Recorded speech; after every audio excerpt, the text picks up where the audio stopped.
हामीहरु इन्टरनेटको थ्रु टाढा भएको व्यक्तिसँग बोल्दाखेरि त्यो कुराहरु कम्युनिकेट कसरी हुन्छ होला? ठ्याक्क यहाँबाट बोलेको फोन गर्दाखेरि ट्याक्क त्यहाँ पुग्ने कसरी हुन्छ होला? त्यसको लागि इन्टरनेटमा कनेक्ट भएका डिफरेन्ट कम्प्युटर नेटवर्क्सहरुले भर्चुअल स्पेस बनाएका हुन्छन्। अर्थात छुन या देख्न नसकिने एउटा छुट्टै संसार बनाउँछन्, जसलाई साइबर स्पेस भनिन्छ।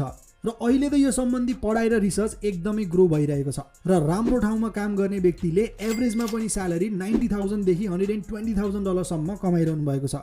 र संसारभर यो पढ्नका लागि चाहिँ विभिन्न युनिभर्सिटिजहरु चाहिँ छन्, तर one of the best university छ Nanjing university of aeronautics and astronautics, चाइनाको, जुन चाहिँ हाईटेक युनिभर्सिटी हो र यहाँ masters of cyber space security चाहिँ पढाइरहेको छ। चाइनाको ministry of industry and information टेक्नोलोजीको अन्डरमा पर्ने यो युनिभर्सिटीले मास्टर्स 2.5 वर्षको पढाउँदछ, तर चाहने हो भने 2 वर्षमा पनि कम्प्लिट गर्न मिल्छ। र तपाईहरु यसको बारेमा बुझ्न र जान इच्छुक हुनुहुन्छ भने चाहिँ वाइजएडमिटको थ्रु चाहिँ जानुपर्ने हुन्छ। केही टाइममा अब यसमा खर्च कति आउँछ र कसरी इनरोल गर्ने भनेर जानौला। यसको पढाइ निकै नै अफोर्डेबल छ, ट्रस्ट मी, एकछिनमा भन्नेछु। तर अहिले जानौँ साइबर स्पेस सेक्युरिटी के हो भनेर। साइबर स्पेस सेक्युरिटी पढेर चाहिँ तपाई मेनली बन्ने भनेको चाहिँ साइबर सेक्युरिटी एनालिस्ट हो र you will be responsible to protect different computer networks, systems र त्यहाँ भएको इन्फर्मेसन र भ्यारियस डेटाजहरु। सजिलो रूपमा बुझाउनु पर्दा यही हो। अब जानौँ मेन कुरा, यो पढ्दाखेरि खर्च कति आउँछ भनेर। यही वर्ष पनि सेप्टेम्बरसम्म लेट एप्लिकेसन चाहिँ अवेलेबल छ, तर स्कलरशिप चाहिँ पार्शियल स्कलरशिप तपाईले पाउनुहुनेछ। 20,000 चाइनिज येन सम्मको चाहिँ डिडक्सन हुन्छ, तर पढ्न चाहिँ तपाईले पाउनुहुन्छ।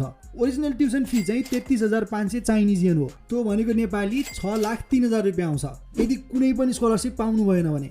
तर यही वर्ष जान चाहनुहुन्छ र if you get partial scholarship, त्यो 20,000 डिडक्ट हुन्छ र तपाईले 13,500 रुपैयाँ मात्र तिर्न पर्छ, जुन हुन्छ 2,60,000 रुपैयाँ प्रति वर्ष। र पढेर मात्र भएन, त्यहाँ गएर त बस्नु पनि पर्यो। सो अकोमोडेसनको चाहिँ खर्च कति आउला त? यदि तपाई सिंगल रुममा बस्नुहुन्छ, अर्थात एउटा रुममा तपाई एकजना मात्र बस्नुहुन्छ भने 1,52,000 प्रति वर्ष तिर्न पर्छ।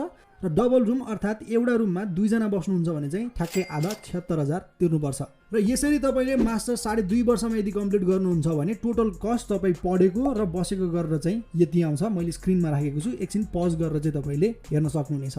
अब जानौँ इनरोल कहिले कहिले हुन सकिन्छ भनेर। मैले अघि नै भनिसके, यो वर्ष यदि सेप्टेम्बरमा तपाई इनरोल हुनुहुन्छ भने पार्शियल स्कलरशिप पाउनुहुन्छ। Late application is still available, तर वाइज एडमिट बारे मेरो भिडियो जसले पहिलाबाट हेर्दै आउनु भइरहेको थियो उहाँहरूले चाहिँ स्कलरशिप पाएर पनि गइसक्नु भयो। तर if you are planning to study masters next इयरको लागि चाहिँ धेरै नै स्कलरशिपहरु छ, चान्स मिस भएको चाहिँ छैन।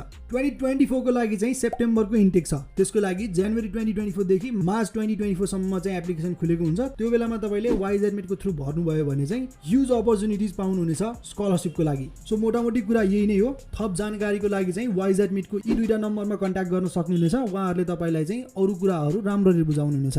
If you have any doubts, see you guys in next video. तबसम्मको लागि टेक केयर।